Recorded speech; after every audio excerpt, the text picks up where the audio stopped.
श्रीमन्महागणाधिपतये नमः। श्री सरस्वते नमः। श्री गुरुवे नमः।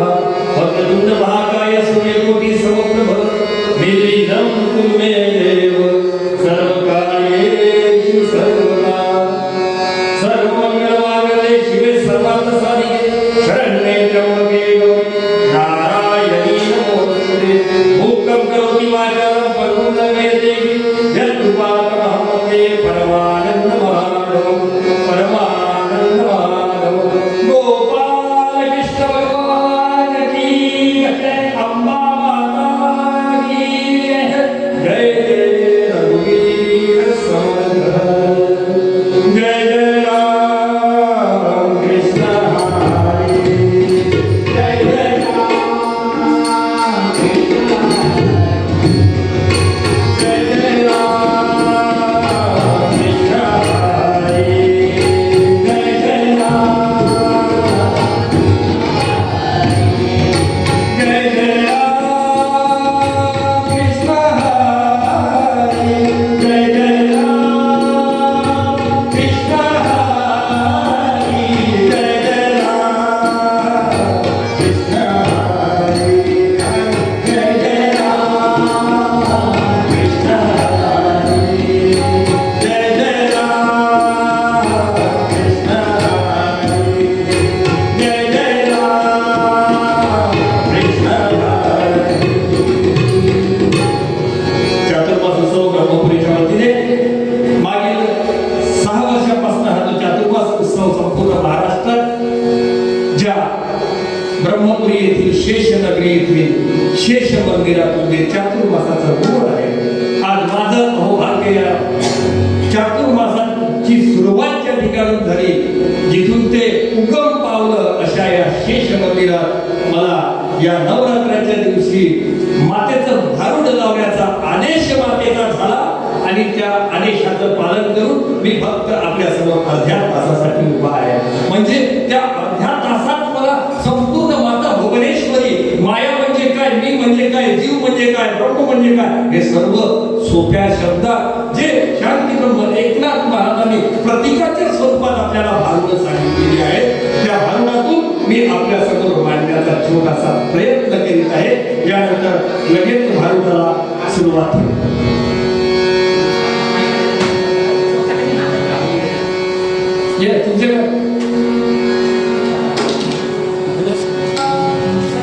आज माझ्यासोबत साथीला आहेत आदरणीय रंजन भाऊ कस्तुरकर, हार्मोनियमवर, तबल्यावर आहे आमचे चिरंजीव अवधूत. ते माझं आज अहोभाग्य ज्या मातेच्या चरणी अवधूताचं मंदिर महाराजांच्या गडावर आहे असे आमचे अवधूतजी करंबेळकर आज माझ्या साथीला तबल्यावर आहेत. सोबत आहे नावर धीरजजी खेत्रे.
नाही तो मी याच्या पुढे तरी देवा पुढे जाणार नाही. माते तू मग पाव का बरं पाव, मी सासरा मारतो नवरा मारतो नंदे माझ्या घरी येऊ देणार नाही, तिच्या पुराले क्रूर होऊ दे. जर हा अर्थ आपण बघितला, पण या महाराष्ट्रातील जी जनता आहे, आपली ग्रामीण जनता आहे, त्या जनतेची भाषा, त्या भाषेतच त्या सर्वांना देव समजावा किंवा त्याच्यापर्यंत जाण्याचा मार्ग त्यांचा सुकर व्हावा, याकरिता भारूड झाला, भरुंडा झालं. असे जे महाराजांनी आपल्या संतांनी, महाराष्ट्र ही संतांची भूमी आहे, या संतांचं जे वाङ्मय आहे ते वाङ्मय आपल्या महाराष्ट्रातल्या ज्या ग्रामीण भाषेतले लोक आहेत, आपली महाराष्ट्राची जी गाव बोली आहे, तसं विदर्भ झालं, पश्चिम महाराष्ट्रातलं मराठवाडा, या ठिकाणी जे जे महाराष्ट्रात संत होऊन गेले त्यांनी या अशा प्रकारच्या वाङ्मयाचा प्रकार, या वाङ्मयाद्वारे आपल्याला हे अध्यात्म किंवा तो देव समजवण्याचा प्रयत्न महाराजांनी या ठिकाणी केला. शांती म्हणतो एकनाथ महाराज पहिल्या काळात काय म्हणतात, सत्वर भाव भवानी आई रोडगाव आहे तुला. आपण रोडगाव म्हणजे काय, आता रोडगाव म्हणजे प्रत्येकाला माहित आहे, रोडगाव म्हणजे काय पुष्कळांना माहित आहे, काहींना माहित आहे. हा दर 12 कोसावर आपली भाषा बदलत असते, त्याच्यामुळं रोडगा हा शब्द खऱ्या अर्थानं काय आहे हे आपल्याला कळणार नाही. परंतु रोडगा म्हणजे कणकीची जाळ तोडे, त्याला म्हणतात पानगा, जी ताव्यावर केलेली नाही बरं, जाळ करून निखाऱ्यात भाजलेली, त्याला म्हणतात पानगा. आणि तो पानगा वाहीकडे मायातला सत्वर पाव म्हणजे आत्ताच्या आत्ता पाव. जसं विष्णुदास महाराजांनी मातेला बोलावलं, माते आता माझे गुडघे गेले, पाय गेले, तू लवकर धाव, आणि ती आली कोणाच्या रूपात, आदिवासीच्या रूपात. तसंच या नवरात्रात आपल्या सुद्धा आल्याशिवाय राहणार नाही. फक्त या भारताचा पूर्ण अभ्यास करा. महाराज म्हणतात माते सत्वर पाव, रोडगा म्हणजे काय पानगा. आणि जो पानगा त्यांनी खाल्ला, त्याच्या लग्नात पाऊस आला, जुने लोक काय म्हणायचे पहिले, अरे यानं नक्की पांडे खाल्ले असतील म्हणून त्याच्या लग्नात पाऊस आला. तर आध्यात्मिक अर्थ महाराजांनी यात सांगितलं आहे, रोडगा म्हणजे हे शरीर, हा देह. आणि खरं अध्यात्म कशाला म्हणतात, अध्यात्म म्हणजे शरीर शास्त्र. आणि हे शास्त्र मी कोण कोठून कशा संयतालो, ही इंद्रिय घेऊन कशा सज्ज झालो, कर्तव्य प्रमद काय करावयाचे, मेल्यावरी मग मग कुठे जावयाचे. सद्गुरुनाथ महाराज. आता जय जय मंगल खरगेच्या जवळ माहीतच नाही सर, जय मंगल यांच्या जवळ नाही काय, जय म्हणत जा मित्रा, आवाज आहे, तू पण म्हणत जा, आवाज आहे, हे भारूड समजून आपण घेतलं पाहिजे. हा रोडगा म्हणजे हा देह, माते हा देह मी तुला वाढायचं राहणार नाही, मला तू आता पाव. सासरा माझा गावी गेला, दुसऱ्या पहिल्या चरणात सासरा, सासरा म्हणजे काय, तिकडच झोपवून ते मेला मुराटा जाऊ दे तिकडे. आमच्या विदर्भातली भाषा आहे, म्हणून झोपलं की काय खाटल्यावर चहा आणून द्या लागते, म्हणते मर्यादा येत नाही, म्हणते लवकर मेला तर बरं हवे म्हणते. आणि लग्न झालं तेव्हा बाबा चहा घ्या ना, बाबा चहा कशा बसू चहा आनंदाच्या घरात करते कशी तरी, आता बघितलं दिसते पुढे काय माहिती, ते तर होतेच हातापाण्याचं झाल्यावर मग खोकला आला काय जात नाही, खोकलं काय ठसेला घरी कोणी घेते, हो याचंच घर पास. आता एक घर मित्रांनो मी असं पाहिलं, आता काय का घरी गेलो, एका घरी गेलं तर ते म्हातारी आजी पण सांगत होती, बापू म्हणे चहाचा वेळ झाला मी बसलो, म्हातारी जाऊ, म्हातारी का म्हणे बापू या घरात जेवण असतायला म्हणे काऊ. आता बायकोला पोरग्याला पोरगी मस्त जेवतेच म्हणे बसतो, पण म्हणे या कोणीतरी जेवू सांगायला काऊ. एक भांडा नाही दिसत नाही, जाऊन का स्वयंपाक करतो, एक भांडा नाही दिसत त्याला स्वयंपाक कोणी कशी म्हणाली, तू जाऊन तर पाय स्वयंपाक कोणी करायचं. गेलो हा त्या स्वयंपाक कोणी एक ताट नाही, गिलास नाही, माझ्या साताऱ्यात माणूस गेला, पाणी लागली म्हणजे ते घंटीत पाणी असून त्या ग्लास पायी मी पाण्याने भरणार अशी अवस्था त्या होती. काही दिसत नव्हतं, अलमाऱ्याच्या कायच्या का ठेवला काय सिद्धार्थ महाराज. आता 80-90 वर्षाची बाई कुठं तो गिलास काढत, तिला ना गिलास दिसत ना भांडा दिसत, तशी इकडं काय बापू कसे तिकडचे लावले चक चक चक चक आमच्या घरी भांडे राहायचं, ते स्वयंपाक कमी कशी शोधून दिसते बरोबर आहे. आणि आता हे असं आलं, आता हा झालेला बदल आहे, तो 80 वर्षाचा म्हातारा विचार खाटला, हा मुलगा कधी मरते ना कधी नाही असं. पण एकनाथ महाराजाचा आध्यात्मिक अर्थ सांगता, सासरा म्हणजे दंभ. दंभ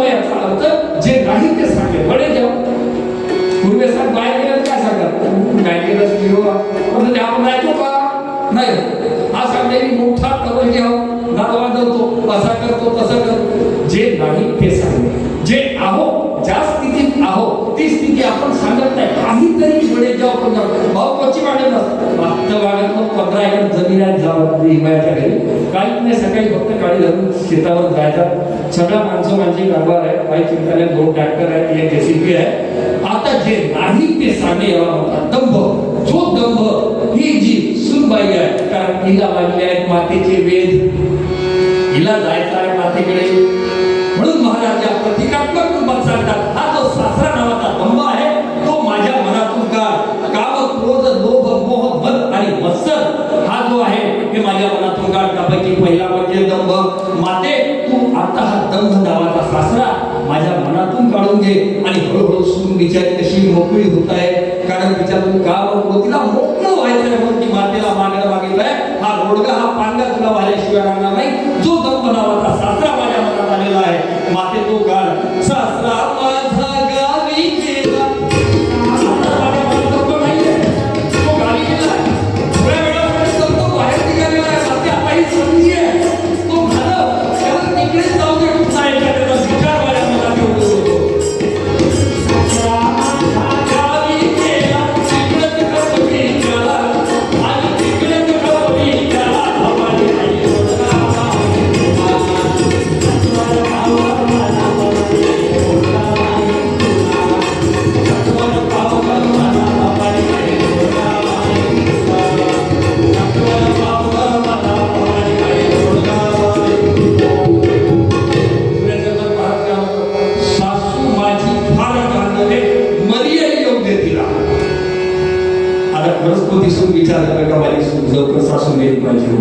असं नाही राहत.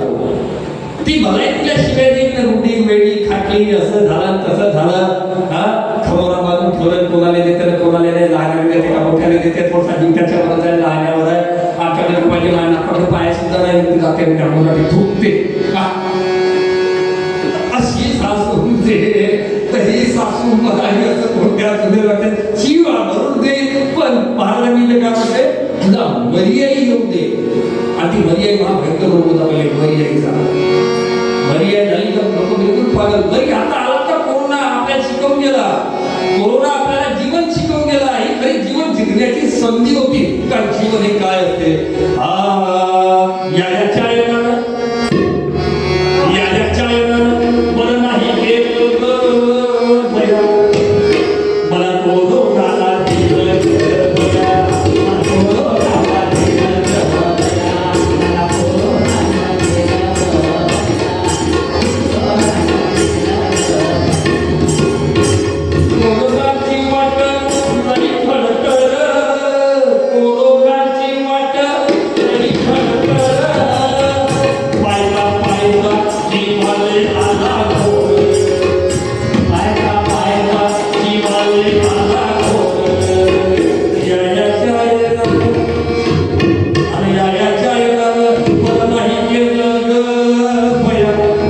मला तो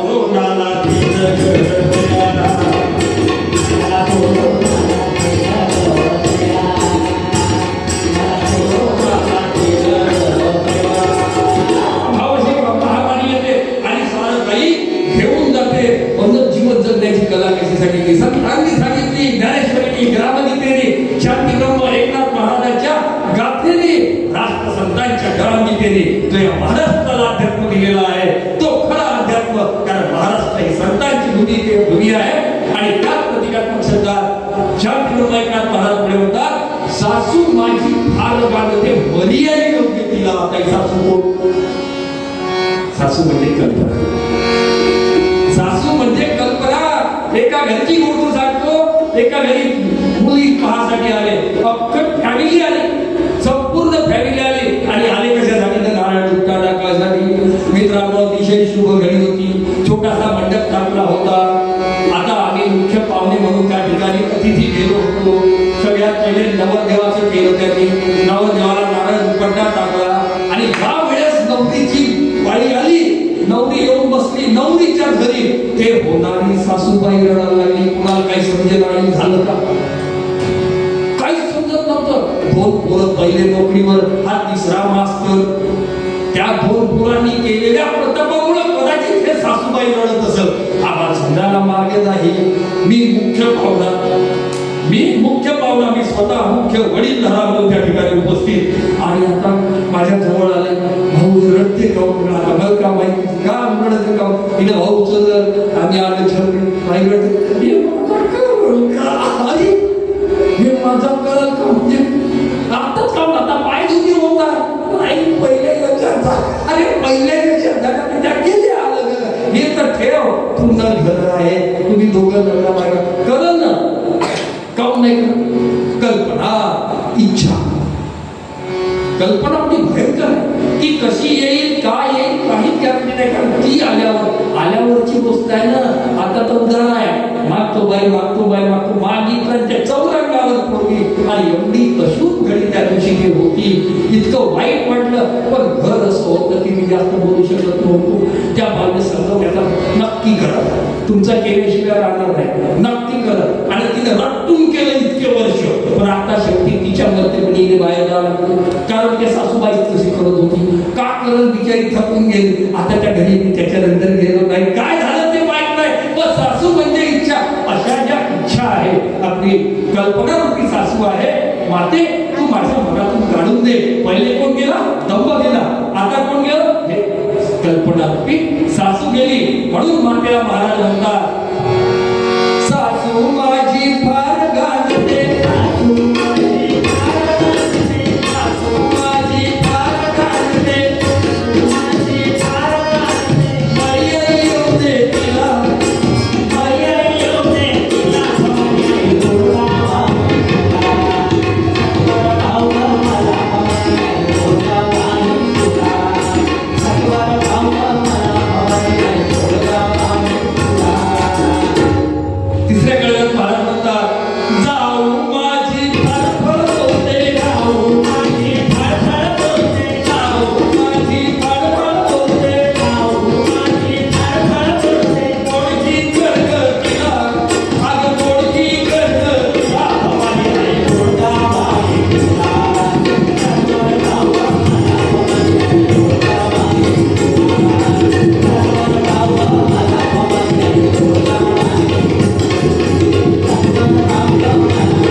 आणि सगळ्यात जास्त सुशिक्षित घरात अडाण्याच्या रस्त्यावर येतो.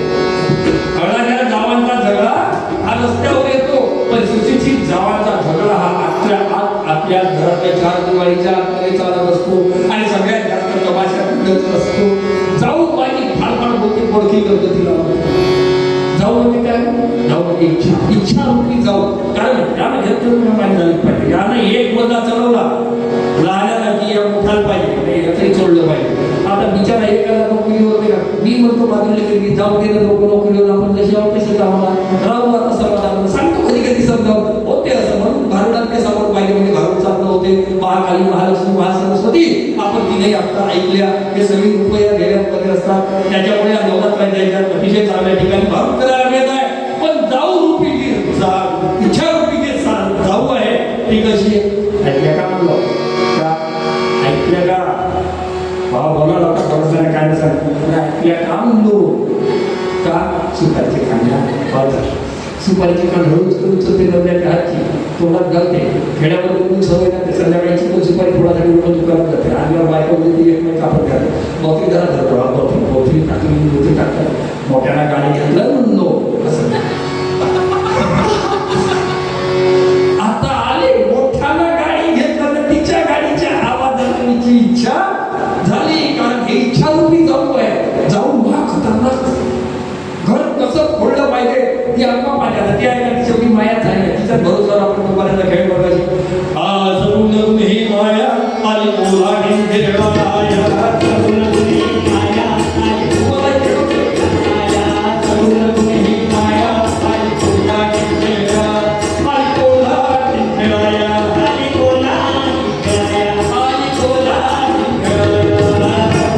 He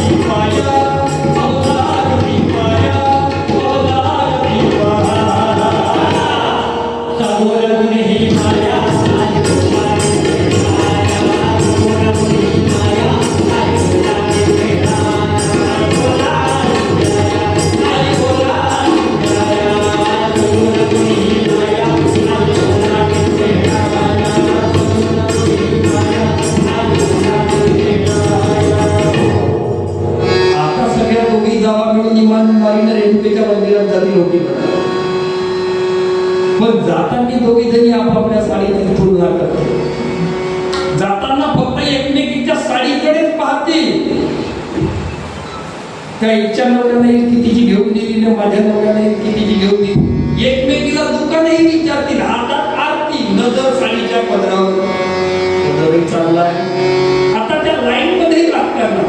आता माझं घर तशा ठिकाणी आहे. नवरात्रात मस्त चर्चा मला रोड ऐकायला मिळतात. इतर वेळेस तर काही नाही. इतर वेळेस मग माणसं फिरायला तेव्हा त्याच्या चपलाचा आवाज, माणसं गेले का राजकारणाचा आवाज, आणि बाया जाताना दिसल्या काय तर सुना असतील तर सासूच्या चुकल्या, आणि त्या सासवा बुड्या ज्या फिरायला जातात त्या तिथल्या सुनेच्या चुकल्या. माझ्या बेडरूम मध्येच आवाज येतो ऐकायला. सगळ्या ठिकाणची रूप मी कशी रोडवर पाहतो. हो, कोणी सासूचं बोलते, कोणी काही बोलते, आणि माणसं राजकारण त्याला कामधंदे काय विचारतात त्याच्यामध्ये राजकारण.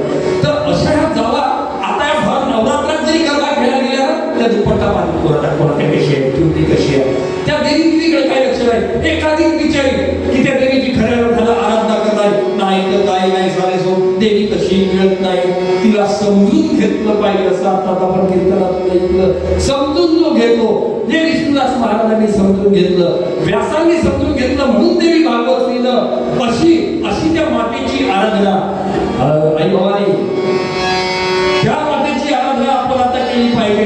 खरी आराधना आपण केली पाहिजे. नाही तर असं काही नाही. हे दिसतं तसं नसतं. हे जग नश्वर आहे. जे डोळ्याला दिसतं ते जाणार आहे. मी जीव नाही. मी कोण आहे? मी आत्मा आहे, तो अमर आहे. आणि तीच जे घडवणारी आपल्याला खेळवणारी माय माता जगदीश्वरी आपली माता असून ती माझ्या अंतरात आहे. एवढं जर आपल्याला समजलं तर आपण संपूर्ण भारत किंवा जग जिंकल्याशिवाय राहणार नाही. आपला संसार सुखी केल्याशिवाय राहणार नाही.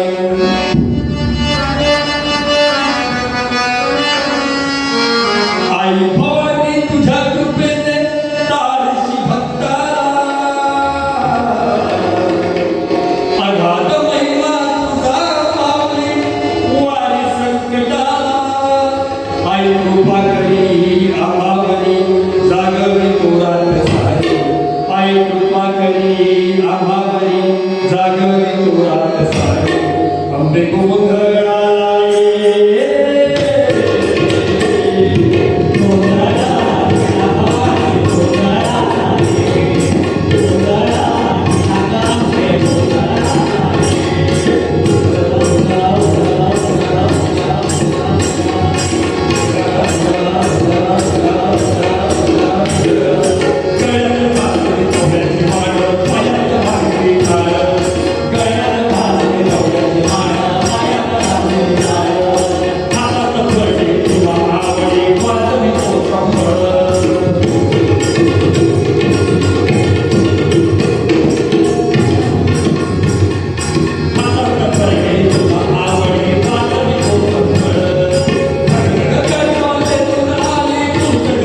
हुशारी आहे. माझी बहिणीच्या घरी राहा, ते घरी राहून यांच्या मनात काढवा आता येईल आणि इथं राज्य आता आल्यावर उठ्यावर होईल, हे माझ्या घरातल्या बिलकुल वासी मोडल्याशिवाय राहणार नाही जशी काही ते. आणि येते तर गरज आल्याबरोबर कशी भावाकडे नाही जात, कारण ते काही सामान बक्कम साधून घेणारे बिलकुल पाहिजे ननद. ही ननद कोण आहे? कोण आहे? विसरलो का?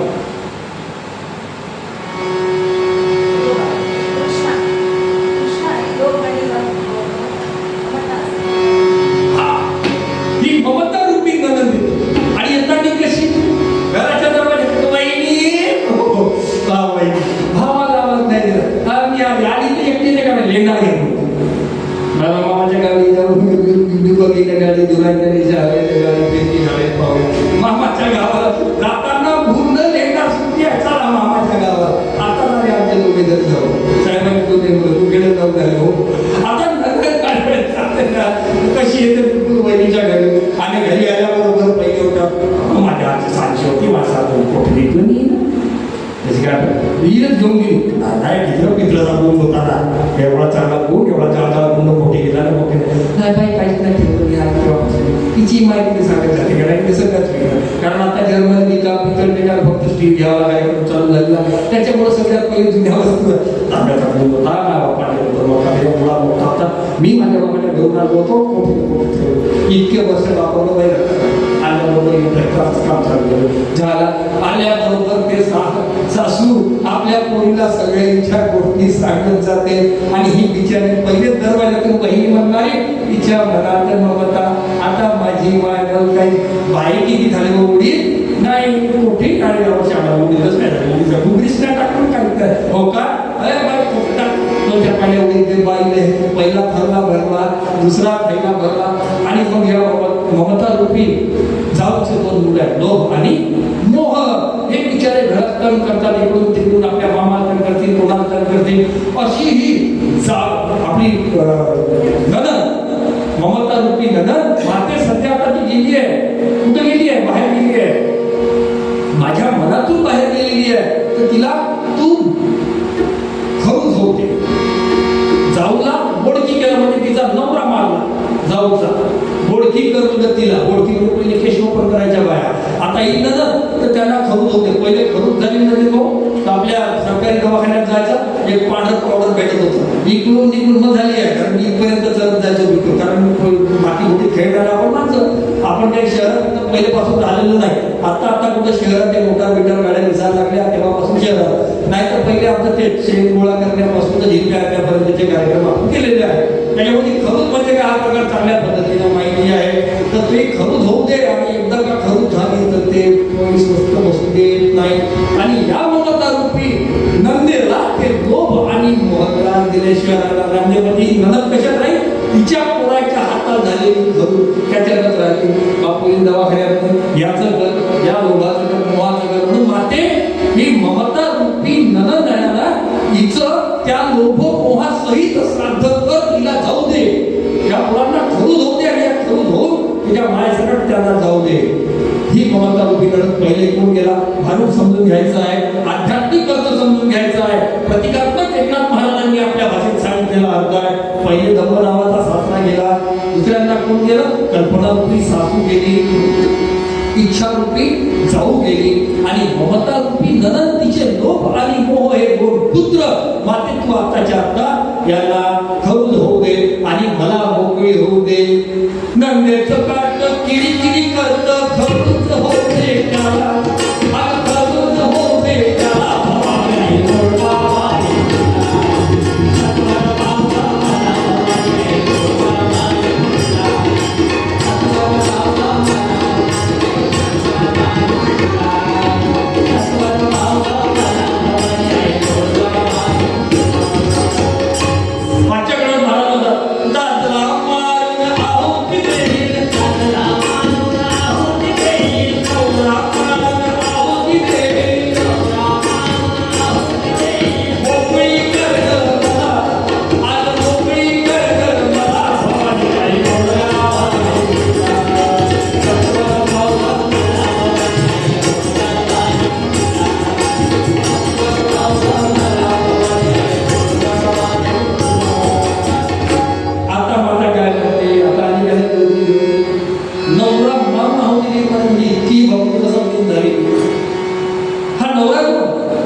अहंकारात वरच्या सर्व गोष्टी आहेत. या अहंकारात दंभ आहे, या अहंकारात कल्पना आहे, या अहंकारात इच्छा आहे, लोभ आहे, मोह आहे.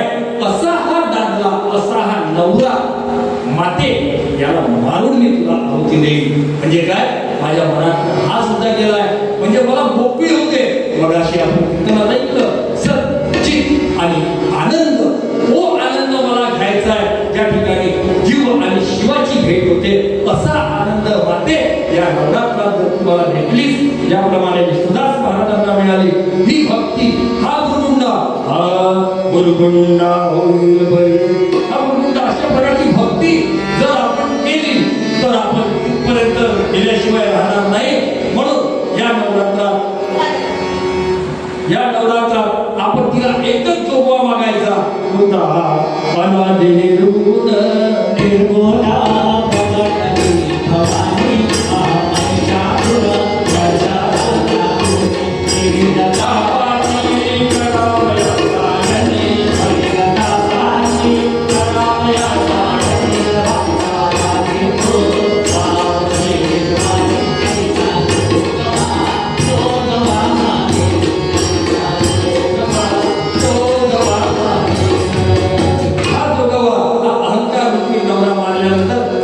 देहरूपी गोळगा मातेच्या चरणी आपण ही सुनबाई आहे ही वाहत आहे. आणि मग कशी होणार आहे, एका जनार्दनी एकटीच राहते, एका जनार्दनी एकटीच राहते, एका जनार्दनी एकटीच राहते, एका जनार्दनी एकटीच राहते, एकटीच राहते मला, अगं एकटीच राहते मला. भवानी आई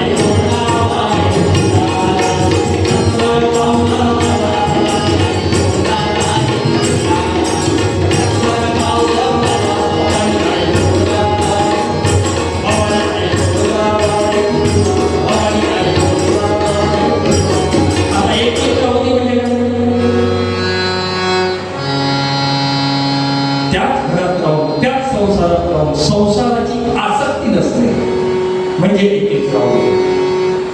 संसाराची आसक्ती नसणे, आपली जी त्या घरात घरदार सोडायची आवश्यकता नाही का देवाकडे जायचं, काहीही आवश्यकता नाही आहे. म्हणून महाराज म्हणतात की त्या संसारात राहू परमार्थ ते आहे. सुरुवातीला तुम्हा सांगते वेगळे निघा, वेगळे निघून संसार करा. वेगळे निघा म्हणजे काय, त्या संसारात राहून अलिप्त राहा. अलिप्त राहण्यामध्ये तिथं भाग घ्यायचा नाही का, म्हणजे आता अलिप्त राहण्याचे सोपा घ्यायचा नाही का, सोबत घरात राहायचं पण अनुसंधानात राहायचं. कशाच्या अनुसंधानात राहायचं, त्या देवाच्या अनुसंधानात, त्या मातेच्या अनुसंधानात. ज्या मातेने, ज्या जगन्मातेने आपल्याला जन्म दिला तो कशासाठी दिला, फक्त तिची भक्ती करण्यासाठी दिला. आपण तिची भक्ती करून, संसार पूर्ण करून, आपले कर्तव्य पूर्ण करून आपण तिथपर्यंत जाणे म्हणजेच हे खऱ्या अर्थानं शांतीक्रम एकनाथ महाराजांचं भारूड समजून गेले. होय, या ठिकाणी आपण सर्वांनी माझं हे भारूड शांत चित्ताने ऐकून घेतलं. चातुर्मास उत्सव समितीने सुरुवातीला 1 तास, मग अर्धा तास आणि आता 15 मिनिटाचा मला वेळ दिलेला आहे. त्या 15 मिनिटात हे भारूड मांडण्याचा मी पूर्ण प्रयत्न केला, जो आपण गोड मानून घ्यावा. मी हे भारूड आणि भक्तीपरायण आदरणीय ज्यांनी मला इथं उभं केलं, कीर्तनाच्या सेवेत माझी ज्येष्ठ भगिनी आदरणीय सविताताई खरवडे यांना अर्पण करतो, काकांना अर्पण करतो, आपल्या हृदयातल्या मातेला अर्पण करतो. आणि या ठिकाणी आपली भैरव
पाठीत घावे